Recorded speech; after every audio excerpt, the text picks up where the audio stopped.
자, 이번 시간에는 탄력성이라는 것을 학습을 좀 해보도록 하겠습니다. 지금 여러분 이제 그 31쪽에 탄력성 표현이 있죠. 자, 상당히 표현이 뭐 낯이 익지 않는 그런 표현이 좀 있습니다. 근데 이런 표현이 있죠. 탄력적이다 뭐 이런 표현을 들어본 적이 있을 겁니다. 아, 그 사람 몸매가 탄력적이야 이런 표현 말이에요. 그래서 지금 여러분 보시는 이 탄력성은 그 알프레드 마샬이 원래 그 물리학을 전공했다 그래요. 들리는 이야기로는. 그런데 거기 탄성의 개념을 이 경제 이론을 가져온 거예요. 그래서 이걸 활용하는 그 범위가 너무 넓습니다. 그래서 출제가 좀 많이 되고요. 수험생들이 처음 이걸 대할 때 좀 어려워합니다. 그래서 뭐 간단한 좀 예를 가지고 이 탄력성 개념을 좀 이해해 보도록 하겠습니다. 지금 예를 들어서 이게 이제 밧줄이고 이게 이제 고무줄이라 치겠습니다. 근데 제가 똑같은 힘으로 당겼어요. 당겨서 이렇게 손을 놨어요. 그러면 밧줄하고 고무줄의 반응이 똑같지는 않겠죠. 밧줄은 툭 떨어질 것 같고요. 고무줄은 멀리 튕겨날 가능성이 있어요. 그래서 이렇게 표현할 수 있습니다. 고무줄은 밧줄에 비해 탄력적이다. 어때요? 어울리죠? 표현이. 그래서 이제 탄력성이라는 표현은 어떤 자극, 원인, 여기에 대해서 결과가 얼마만큼 변했느냐 이걸 나타내는 겁니다. 만약에 어떤 자극에 대해서 어떤 원인 제공에 대해서 결과가 크게 나타나면 탄력적이다 이렇게 표현해요. 그 다음에 만약 결과가 적게 나타났다? 그럼 뭐라 하냐면 비탄력적이다 이렇게 합니다. 다시 결과가 크게 나타났다 그러면 탄력적이다. 그리고 탄력성이 크다라고 표현할 수가 있어요. 만약 결과가 적게 나타났다 그럼 비탄력적이다. 탄력성이 작다 또는 탄력적이지 못하다 이런 표현을 씁니다. 이게 탄력성의 개념입니다. 아 그래요? 그러면 우리 경제 이론에서는 이걸 어떻게 이용할까요? 어디에 사용해 볼까요? 자, 생각해 봅니다. 우리 수요 법칙과 공급 법칙을 배운 적이 있었죠? 그랬었죠? 자, 가격이 변했을 때 수요량과 공급량이 얼마나 변하느냐, 이걸 한번 따져볼 수 있다는 겁니다. 그리고 특히 이제 수요의 가격 탄력성 같은 경우에는요, 기업의 수익과 관련이 매우 깊어요. 그래서 이따 잠깐 이 부분 말씀드리겠습니다만, 그 부분이 또 출제가 좀 될 가능성이 있거든요. 그래서 11월, 12월 과정에서는 자세히 배우지는 않겠지만 간략하게 좀 말씀을 좀 드리도록 하겠습니다. 그리고 탄력성 개념을 좀 더 발전시켜서 여러 가지로 이제 분화되어 있는데요.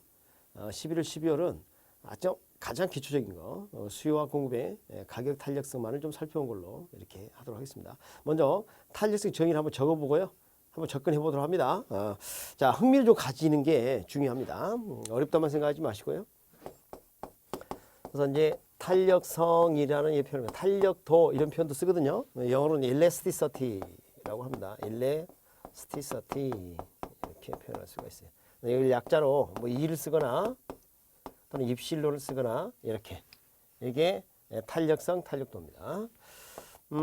이렇게 정의할 수 있습니다. 분모가 독립변수 변화율 퍼센트대 분자가 종속변수 변화율 퍼센트 이런 관계에 있습니다. 자, 이 독립변수가 원인입니다. 원인. 이 원인에 대해서 이 종속변수 결과입니다. 결과가 얼마만큼 변하느냐 이걸 나타내는 겁니다. 그러니까 원인과 결과 관계예요. 원인과 결과 관계. 자, 저런 그 분모 분자 이런 표현들은 평소에 여러분이 쓰고 있지만 잘 모르는 부분이 있어요. 그래서 제가 이제 강의를 하면서 정리해야 될 내용을 좀 말씀 좀 드릴 거예요. 그래서 어떤 비율의 표현에 관한 이야기는 아주 기초적인 내용인데요. 강의할 때마다 필요할 때마다 말씀드리는 걸로 하겠습니다. 일단은 말이죠. 분모 분자 관계를 표현할 때 대개 그 원인 이런 것을 분모에 되게 적습니다. 원인. 그리고 여기에 대해서 나타나는 결과 이게 분자값이에요. 그리고 분수를 계산한다는 것은 분모를 1로 만드는 작업이란 거죠. 맞습니까? 그래서 좀 재밌는 게 말이죠. 예를 들어서 10분의 1을 한번 계산해 보면 어떻게 돼요? 0.1 이렇게 돼요. 이게 결과 아닌가요? 맞죠? 그렇죠. 근데 이것을 이렇게 적을 수도 있어요. 1분의 0.1 이렇게 적을 수도 있습니다. 그럼 이 결과는 결국은 분자값인 셈이에요. 그렇죠? 그렇게 볼 수가 있습니다. 그래서 지금 여기 0.1 이렇게 나오는 게 분자와 관련이 있다 이렇게 생각할 수 있습니다. 결과. 그래서 이렇게 생각하세요. 자, 분모 분자 이렇게 했을 때 아래쪽이 분모고요. 위쪽이 분자인데 이 분자가 결과와 관련이 깊다. 예를 들어서 출석률 그럼 출석자를 분자에 적어요. 맞죠? 출석률이 높다는 것은 출석자가 많다는 뜻이죠. 그런가요? 그러니까 결과가 분자와 관련이 있다고 할 수 있어요. 그래서 저런 관행들이 분모 분자에 잘 녹아져 있습니다. 그렇게 좀 아시면 돼요. 이왕 분수 나왔으니까 좀 더 적어보죠. 자, 이 10분의 1 요거하고 같은 게 이런 게 있어요. 100분의 10 어때요? 같은 거죠? 그죠? 근데 이 값이 0.1이죠. 근데 이 0.1은 말이죠. 2를 기준으로 했을 때 0.1의 비중을 차지한다는 걸 지금 보여주고 있습니다.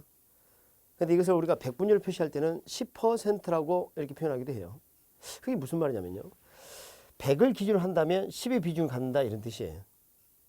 그렇죠? 그래서 우리가 퍼센트를 표현할 때는요. 여기다 곱하기 100을 해줍니다. 그럼 10이 나오죠? 그럼 이것은 이제 10%로 이렇게 표현해요. 그러니까 앞으로 0.1은 2를 기준으로 했을 때의 값이고요. 만약에 100을 기준으로 했을 때는 곱하기 100을 해서 그걸 나타내게 되는데 그걸 백분율이라 고 합니다. 10% 됩니다. 아시겠죠? 그럼 0.5는 몇 퍼센트일까요? 그렇죠. 지금 대답하셨죠? 50%입니다. 그렇죠? 0.2는 20%. 그럼 1은 뭘까? 1은 100%입니다. 1.2는 어떻게 될까요? 120%. 아시겠죠? 그래서 이 퍼센트 표현도 아셔야 돼요.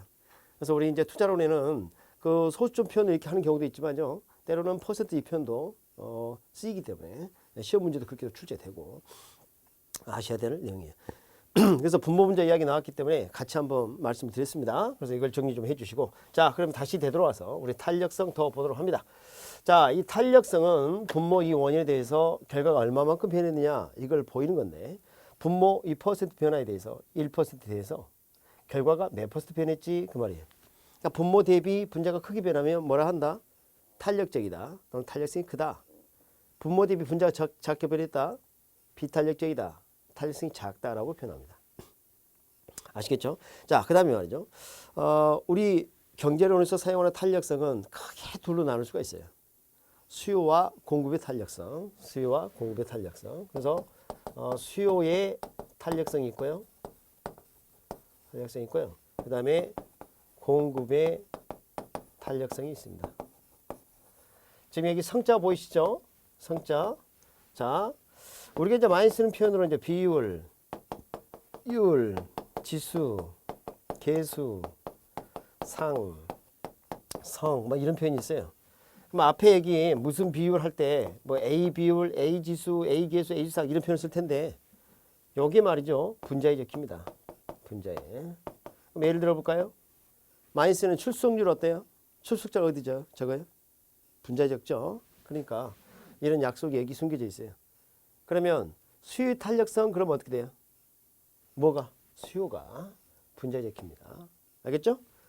공급이 분자에 적혀요. 그럼 수요와 이 공급이 양을 나타냅니다. 그래서 지금 우리 수요 공급이로 해서 탄력성은 결과가 여기가 수요량, 공급량 이런 게 이게 몇 퍼센트 변했느냐 이거예요. 자, Q하고 이 DS 이건 처음 보는 거 아니죠? 그래서 우리 탄력성은 여기 결과입니다. 여기 결과예요. 그러면 원인은 뭐가 있냐면 그 물건의 가격이 있어요. 그 물건의 가격. 그 다음에 뭐 소득이라든지 관련자의 가격 이런 것들이 있을 수 있어요. 근데 오늘은 이거 하지 않겠습니다. 아시겠죠? 오늘 하지 않고요. 오늘 중요한 거 이거 그 물건 가격 이거 관련된 걸 좀 학습을 좀 하겠습니다. 그래서 이 가격이 변했을 때 수요랑 공급량이 얼마나 변했느냐 이 말이에요. 다시 수요 탄력성과 공급의 탄력성은 결과적으로 수요량과 공급량이 몇 퍼센트 변화를 가져왔느냐 이것을 나타냅니다. 탄력성 결과가 수요량과 공급량의 변화율이에요. 그래서 기억을 이렇게 하도록 합니다. 탄력성 결과는 양의 변화율이다 라고 기억했으면 좋겠어요. 양의 변화율이다. 무엇의 변화율이다? 양의 변화율이다. 자, 여기 봐요. 탄력할 때 리을 여기 있네요. 자, 탄력성 결과가 뭐다? 양의 변화율. 여기 잊지 마세요. 계속 물어볼 겁니다. 아셨죠? 머릿속에 입력하십시오. 탄력성은 분자값. 다시 분모 분자의 결과는 분자값이거든요. 원래. 탄력성도 분모 분자를 나타내는 것입니다. 근데 분자가 뭐라고요? 수요량과 공급량이죠. 그게 몇 퍼센트 변했느냐가 결과예요. 아시겠죠? 그래서 탄력성은 결과가 양의 변화율이다. 이렇게 기억하시기 바랍니다. 근데 문제 생겼어요. 어떤 문제 생기냐면 자, 수요량 변화율, 공급량 변화율이 결과라는 거 알겠어요. 근데 이렇게 수요량과 공급량이 변화하게 된 이렇게 변화를 시킨 그 원인이 뭘까? 여기 안 나타나 있죠. 그래서 이걸 나타내기 위해서 이런 표현을 쓴다는 겁니다. 어떻게 보나 봐요? 수요의 가격 탄력성이라는 표현이 있고요. 그리고 수요의 소득 탄력성, 그리고 수요의 교차 탄력성, 공급의 가격 탄력성. 자, 여기 지금 결과라고 이미 말씀을 드렸어요. 그죠? 근데 원인을 여기다 표시한 겁니다. 원인을 여기다 나타낸 거였어요. 그래서 가격이 1% 변했을 때 수요량은 몇 퍼센트 변하지? 소득이 1% 변했을 때 수요량은 몇 퍼센트 변하지? 관련재 가격이 1% 변했을 때 당해재 수요량은 몇 퍼센트 변하지? 가격이 1% 변했을 때 공급량은 몇 퍼센트 변하지? 여기가 분자고요. 여기가 분모입니다. 그러니까 분모 원인에 대해서 분자 결과가 얼마만큼 나타났지? 이걸 나타낸 겁니다. 근데 이제 문제 생겼어요. 아까 제가 뭐라냐면 상자가 있으면 앞에 있는 단어가 분자에 대해 적힌다 그랬죠. 그래서 지금 이 표현이 우리 굳어진 표현이지만요, 좀 문제가 좀 있어요. 그래서 원래는 이렇게 해야 됩니다. 수요의 가격에 대한 탄력성을 줄인 겁니다. 수요의 가격에 대한 탄력성. 더 엄밀히 말하면 원래는 이렇게 돼요. 가격에 대한 수요 탄력성이에요. 엄밀히 말하면. 자 봐요. 수요 탄력성인데 원인이 뭐예요? 가격 변화율이죠. 그러니까 가격 변화율에 대한 수요량의 변화율의 내용입니다. 근데 이것을 압축해서 표현하다 보니까 이렇게 돼버린 거예요. 썩 좋은 표현 아닙니다. 제가 만약에 이것을 채취 도입했다면 이렇게 표현했을 거예요. 가격의 수요 탄력성 이렇게 했을 거예요. 저 같으면. 근데 이것을 여기다 적어놓다 보니까 수험생들이 좀 힘들어합니다. 정말 웃기는 건 말이죠. 저기 분모 분자가 뭐가 들어가는지를 문제를 내고 있어요. 사실상. 그러니까 여러분 저것은 이걸 줄인 것이다. 수요의 가격에 대한 탄력성. 아시겠죠? 수요의 가격에 대한 탄력성. 다른 표현은 이렇게 할 수도 있다. 가격에 대한 수요의 탄력성. 아시겠죠? 그렇게 이해를 하시면 되겠습니다. 그래서 수요의 가격 탄력성 살펴봤고요. 만약에 소득이 변했다. 그러면 또 수요량에 영향을 미칠 수가 있습니다. 다시 위로 올라가 봅니다. 수요의 가격 탄력성 좀 더 보죠. 우리가 수요법칙, 공급법칙 배웠었죠. 가격이 상승하거나 하락하게 되면 수요자는 어떻게 돼요? 수요량을 줄이거나 늘리지 않습니까? 가격 변화율이 이렇게 수요량에 영향을 미칠 수 있다는 것을 살펴봤다면 이건 뭐예요? 소득이 변했을 때 수요량에 영향을 미칠 수 있다는 겁니다. 그렇겠죠? 대개 이제 소득이 증가하면 수요를 늘리는 경향이 많이 나타나죠. 그게 일반적입니다. 반대 경우도 있습니다만. 그리고 이건 뭐예요? 내 재화하고 내 물건하고 지금 구입하려는 물건하고 유사한 물건이 가격이 변하게 되면 이 물건 수요량에 또 영향을 미칠 수가 있어요. 어머? 비슷한 건데 저기 더 싸네? 저걸 살 수도 있는 거고 말이죠. 그러면 이 물건 양을 줄이지 않겠습니까? 그래서 관련 상품의 가격이 당해 재화에 대한 수요량에 영향을 또 미칠 수도 있거든요. 그 다음에 가격이 변했을 때 또 공급량에 영향을 미칠 수가 있어요. 그렇겠죠? 네, 그래서 이런 것들이 다 원인인데 자 오늘은 말이죠. 요 수요 소득 탄력성과 교차 탄력성 하지 않도록 하겠습니다. 오늘 이걸 하게 되면 혼란이 일어나요. 그래서 가장 기초적인 수요 가격 탄력성과 공급 가격 탄력성. 사실은 이제 수요 가격 탄력성 기본 툴을 하겠습니다. 저것을 좀 이해하는데 오늘 목표를 두고 있습니다. 일단은 수요 가격 탄력성은 말이죠. 기준이 1입니다. 기준이 1이에요. 1. 그리고 이 공급의 가격 탄력성도 기준이 1입니다. 기준이 1이에요. 2를 기준으로 해서 1보다 크냐 작냐를 따져요. 그런데 말이죠. 이 두 놈 있죠. 그래서 이걸 오늘 다루지 않는 겁니다. 이건 기준이 0이에요. 기준이 뭐예요? 0이에요. 그래서 지금 오늘 이걸 하게 되면 이제 혼란이 일어나요. 그래서 이건 하지 않겠습니다. 아예 생각하지 마세요. 그냥 원인과 결과 관계 이것만 기억하시기 바랍니다. 자, 이 중에서 이제 수요 가격 탄력성 한번 살펴보도록 하겠습니다. 수요 가격 탄력성. 방금 학습한 내용을 머릿속에 떠올려 보시기 바랍니다. 자, 탄력성은 결과가 뭐다? 량의 변화율이다. 무슨 양의 변화율인가요? 수요량의 변화율. 원인이 뭐든 가격이었죠. 수요의 가격에 대한 탄력성을 줄인 것이다. 원인이 뭐예요? 가격 변화율입니다. 결과는 뭐예요? 수요량의 변화율. 아시겠죠? 너가 나에게 짜증을 낸 것에 대해 내가 화를 냈다. 그럼 원인이 뭐예요? 짜증낸 거죠. 무슨 말 알겠죠? 그런 것처럼 원모에 대한 그러면 그것을 원인이라 생각하시면 된다. 원모에 대한. 그러니까 가격 변화율에 대한 수요량의 변화율입니다. 그래서 좀 더 이해를 돕기 위해서 이런 예를 한번 들어보도록 하겠습니다. 가격이 변했어요. 예를 들어서 가격 100이 여기 110으로 상승했어요. 가격이 상승했습니다. 여러분. 가격이 상승했어요. 얼마 올랐어요? 10원 올랐습니다. 그러면 수요 법칙에 따라 수요량은 어떤 상황을 연출할까요?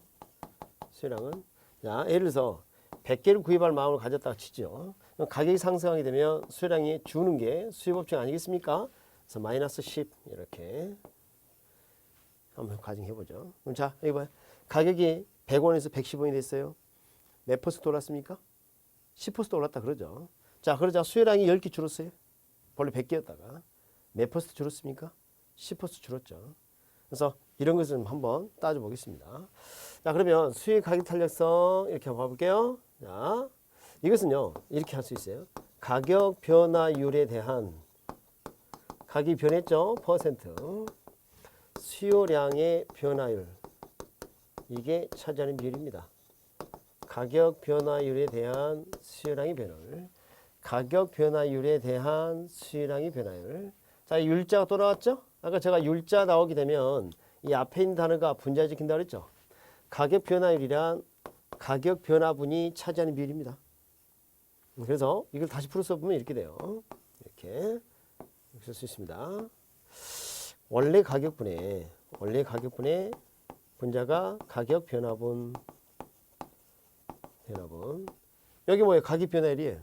그냥 퍼센트니까 100분의 1이면 거기 100 해야 되겠죠? 여기는 원래 수요량분의 분자가 뭐예요?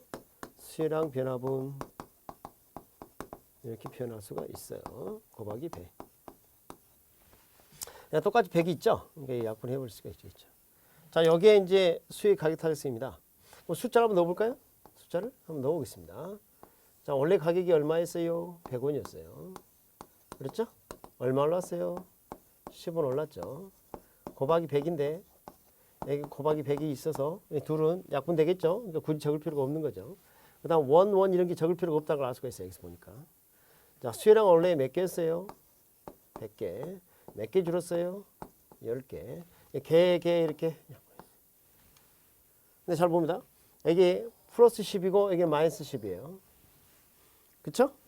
플러스 10이고 마이너스 10. 자, 그럼 부호가 어떻게 됩니까? 마이너스 됩니다.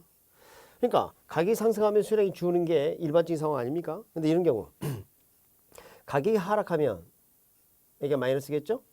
수요량은 증가해서 여기가 플러스겠죠? 결국 또 부호가 마이너스가 돼요. 자, 이게 좀 안타까운 일입니다. 봐요. 마이너스 10하고 플러스 10은 그 구간의 차이가 20입니다. 20. 맞죠? 그러니까 똑같이 10단위가 변했는데 마이너스 10이라고 적었을 때가 플러스 10보다 20보다 적게 느껴집니다. 여러분이. 그러니까 마이너스가 붙었다는 이유로 탄력성이 작다라고 오해할 가능성이 있어요. 여기서. 그래서 지금 마샬이 이제 어떤 고민을 하게 되냐면 내가 스프링을 밟았다가 이렇게 떼면 스프링이 튕겨나갈 텐데 그 튕겨나가는 방향이 이쪽으로 튕겨나갈 수도 있고 이쪽으로 튕겨나갈 수도 있지 않습니까? 그래서 우리가 탄력성을 따질 때 말이죠. 튕겨나가는 방향은 별로 중요하지 않아요. 얼마만큼 튕겨나갔니? 여기는 10이죠? 그래서 그것을 동일하게 취급하기 위해서 그냥 플러스를 만들어줘 버려요. 그래서 플러스를 만드는 방법이 앞에다 이렇게 마이너스를 붙일 수도 있고요. 아니면 절대값 이렇게 쓰기도 하고요. 아예 부호를 안 붙이기도 하고 그래요. 아시겠죠? 이제 그런 약속.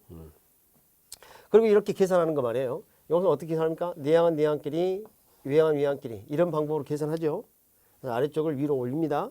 그렇게 이제 볼 수가 있겠죠. 자, 이렇게 해서 계산하게 되는데 이건 이제 다시 한번 적어보면 원래 개념으로 한다면 10% 변했을 때 10% 변한 거 맞죠? 그렇죠? 근데 이것도 이렇게 표현할 수 있겠죠. 분모가 1% 변하자 분자가 1% 변했다. 어때요? 괜찮죠? 이건 1이죠. 1. 그러니까 우리가 분모, 분자, 분수를 계산한다는 것은 분모를 1로 만드는 작업이에요. 오케이? 근데 지금 이 값이 1이 나왔죠? 그럼 이건 우리가 이제 이렇게 표현합니다. 단위 탄력적이다 라고 표현해요. 뭐라 한다? 단위 탄력적이다.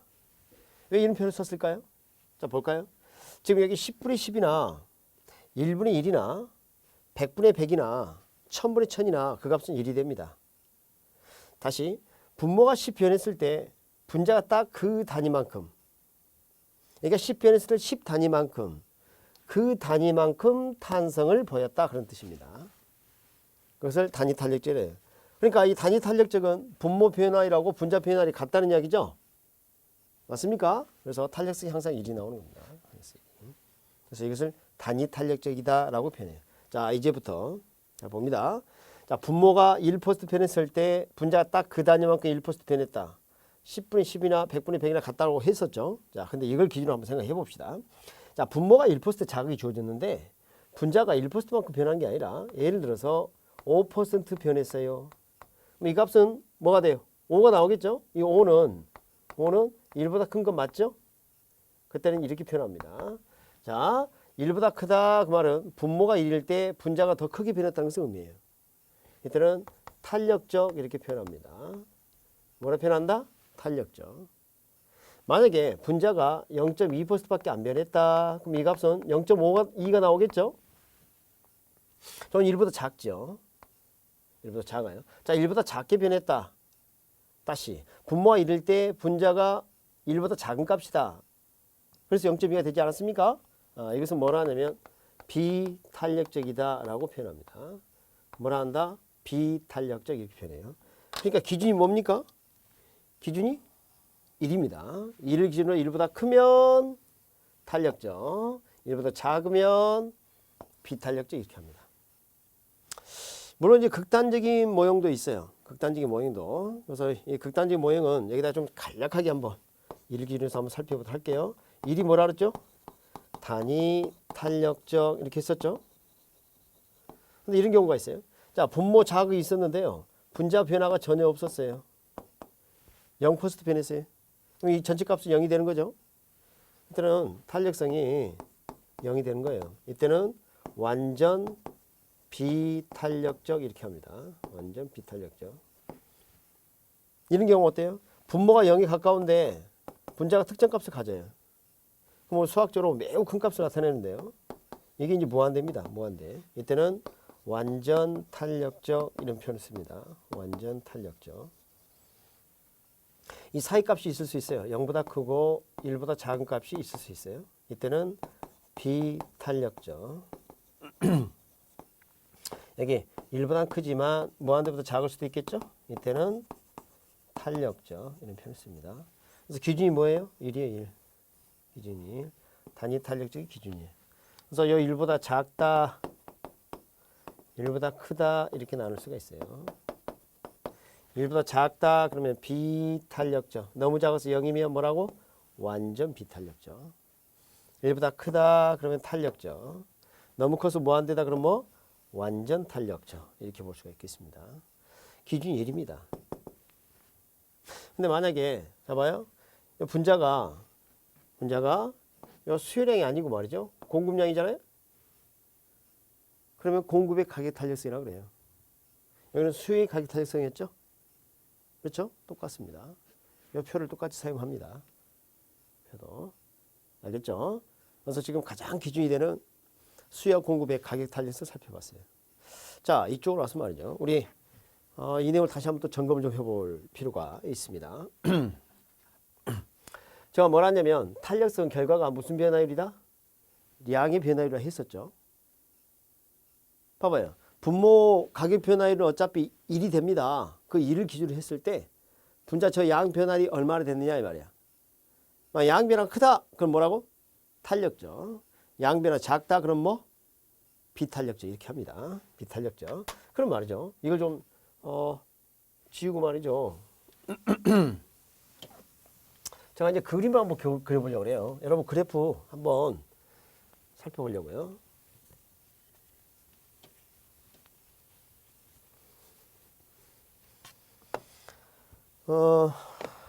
우리 수요곡선 어떻게 배웠어요? 수요곡선 일반적으로 어떻게 생겼어요?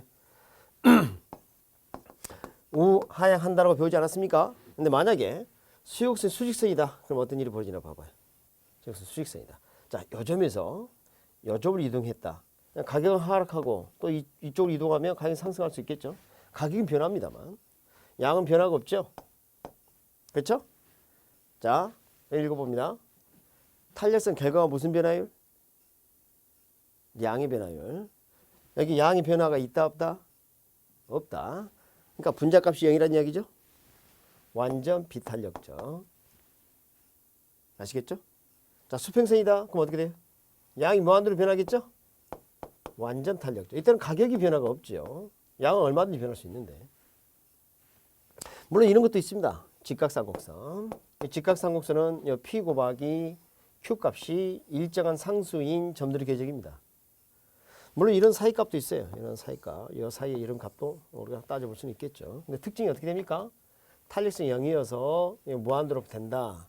그럼 기울기가 완만해질 때 이렇게 바뀐다는 걸 알 수 있어요. 자, 주어진 가격과 수량을 기준으로 했을 때 기울기만을 따진 겁니다. 경제학 전공자들은 좀 참으세요. 탄력성 이것만 영향을 미치는 건 아니겠지만 일단은 주어진 가격과 수량을 기준으로 했을 때 기울기 역수가 여기 숨겨져 있어요. 다시 말하면 기울기가 완만해질수록 탄력성이 커진다는 거죠. 그렇죠? 그다음에 말이죠. 이제 공급의 경우도 한번 봐보도록 하겠습니다. 공급의 경우. 공급의 경우도 이제 극단적인 그래프를 한번 그려보도록 할게요. 극단적인 그래프. 자, 공곡선이 수직선이에요. 이것도 마찬가지. 이 점에서 이 점을 이동해봐야 가격만 변하는 거지. 그렇죠? 양 변화는 없는 거죠. 이것도 탄력성이 0인 경우입니다. 비록 공곡선이지만. 그 다음에 수평이다. 무한대가 되는 겁니다. 무한대가. 자, 원점을 통과하는 우상의 직선이라면 1이고요. 물론 이 사이값도 있겠죠. 이 사이값도 있겠죠. 그래서 탄력성은 말이죠. 0에서 이 무한대로 이렇게 바뀐다. 탄력성이 커지는 거죠. 그래서 기울기가 이렇게 완만해질 때 그런다는 걸 알 수 있어요. 그러니까 탄력성은 말이죠. 일단은 기울기 역수가 거기 숨겨져 있다. 기울기 역수가. 그래서 주어진 가격과 수량을 기준으로 했을 때 기울기가 완만할수록 기울기가 작을수록 그래프가 누이는 거죠. 양변화가 커지는 거예요. 탄력성이 커집니다. 그래프 표현이었어요. 그래서 결론을 꼭 기억하셔야 합니다. 탄력성 결과가 무슨 변화예요? 탄력, 리을, 량. 알겠죠? 꼭 기억해야 합니다. 그러면 이거 한번 생각해 볼까요? 내가 어떤 물건을 사러 갔어요. 근데 그 물건 값이 원래 10,000원이었는데요. 20,000원 달래요. 그러면 비싸니까 그 양을 줄여야 되는 게 정상 아닙니까? 그런데 말이죠. 물건이 그거밖에 없어요. 그리고 저거 없으면 저는 안 됩니다. 그리고 그 물건을 생산하는 기업은 딱 한 기업밖에 없대요. 시장에 물건 한 개밖에 없는 상황이에요. 그럼 이 10,000원짜리를 20,000원 부르더라도 어쩔 수 없이 사야 합니다. 필요를 한다면. 양을 줄일 수가 없어요. 한 개 그대로 사야 돼요. 0으로 줄일 수가 없어요. 자, 이런 거 한번 생각해 봐요. 주택 같은 경우는 필수제예요. 반드시 있어야 되겠죠. 주택 가격이 상승한다 해서 주택량을 줄여서 주택을 소비하지 않고 아스팔트 위에서 살 수 있다. 불가능합니다. 그러니까 가격이 변했을 때 수요량이 얼마만큼 변할 수 있느냐 이 말이야. 방금 말씀드린 이 주택 같은 이런 필수제는 말이죠. 가격이 비싸다 해서 양을 많이 줄이는 상품이 아니에요. 탄력성 결과가 무슨 변화율을 했었죠? 양의 변화율. 양을 많이 변화시킬 수 없죠. 그렇죠. 이런 상품에 대한 수요는 비탄력적이다라고 볼 수 있어요. 아시겠습니까? 자, 공급도 마찬가지입니다. 자, 주택 같은 공급 봐봐요. 주어진 시간에 주택을 공급하는데 양을 크게 늘릴 수가 없어요. 가격이 오른다 해서 평당 가격이 아무리 비싸다 해서 건설업자가 하루아침에 주택을 지어서 공급할 수는 없는 겁니다. 그래서 어떤 특징이냐면 부동산 수요와 부동산 공급은 일반 재화에 비해서 수요량이나 공급량 변화를 많이 할 수 있는 상품이다? 아니다? 아니다가 결론입니다. 양 변화를 많이 할 수 없는 상품이에요. 그래서 이런 중요한 결론이 나옵니다. 부동산 수요와 공급은 일반 재화에 비해서 비탄력적이다라고 해요. 중요합니다. 머릿속에 잘 떠올리시기 바랍니다. 이런 내용을 알아야 돼요. 이런 내용을 알아야 시험 문제가 어떻게 나오더라도 여러분이 탄력적으로 대응할 수 있게 됩니다. 같은 말이죠. 그러니까 탄력적인 이야기는 양변을 많이 할 수 있다는 겁니다. 대안을 많이 찾을 수 있다는 겁니다. 근데 그렇지 못한다. 그럼 뭐예요? 비탄력적이 되는 겁니다. 탄력성 내용 여러분 교재에 31쪽, 32쪽, 32쪽 보면 상단에 수요 소득 탄력성이 있는데요. 이건 지금 하지 않겠습니다. 도움이 되지 않아요. 가장 기준되는 수요 공급의 가격 탄력성 살펴보았습니다. 자, 여기까지 탄력성 마무리 짓고요. 경기 변동론 이 다음 강의 진행하도록 하겠습니다.